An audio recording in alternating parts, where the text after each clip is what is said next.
Hello, everybody. Richard C. Wilson here with Family Office Club and Billionaires.com.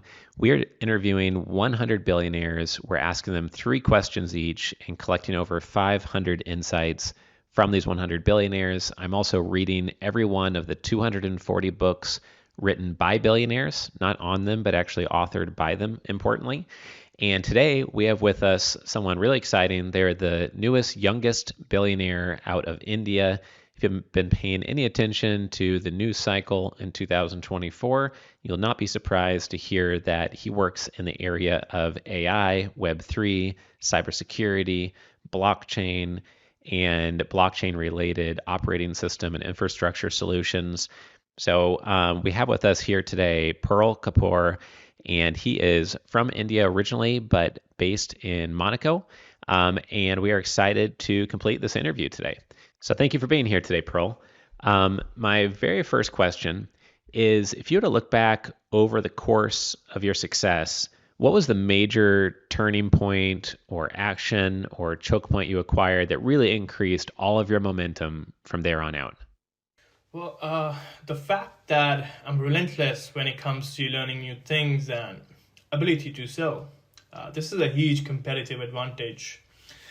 There isn't always a single turning point, to be honest, but rather a series of strategic decisions and movements that contribute to overall success, like identifying a lucrative market opportunity, making bold investments or acquisitions, developing innovative products, building strong partnerships, networking. Well, also there has to be reasons, you want to get up in the morning. What really inspires you? What you want to live? What you want to live for? You have to be excited about the future, you know, to derive you. And also really the age plays an important role. Like now is the time to take risk as you get older. Obligations increase, and once you have a family, you start taking risks not just for yourself but for your family as well. And it gets much harder to do things that might not work out. And now is the time to do that before you have those obligations. Well, I would encourage to take risks right now, to do something bold, or I'm pretty sure you won't regret it.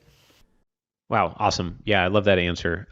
We just met each other yesterday via LinkedIn. We did not know who each other were just a couple months ago, or a couple days ago even.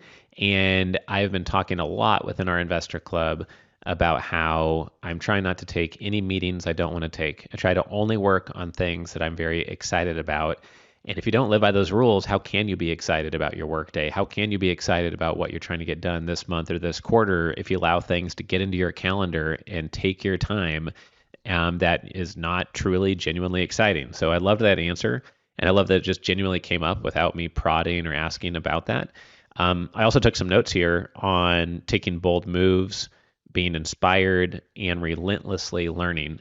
I have to say, after all the dozens of billionaire interviews and 75 books I've read that are written by billionaires, the curiosity, voracious reader, constantly learning thing comes up again and again. It perhaps is one of the top 3 most common themes across all of the billionaire insights that I've consumed to date.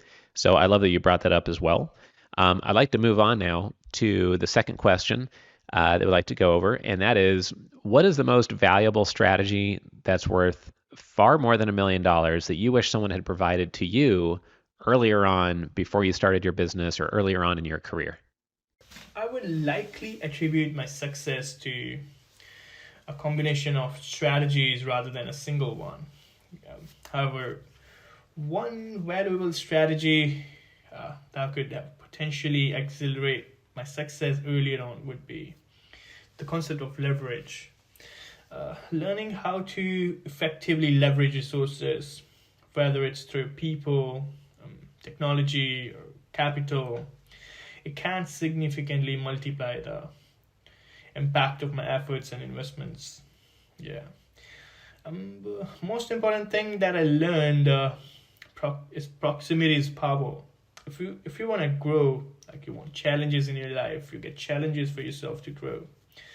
If you want to do well, get in proximity with people, playing the game much higher than yourself, and the idea of like surrounding yourself with people who have already achieved your goals, or people who you admire, and people like who are maybe playing a game at a higher level than you.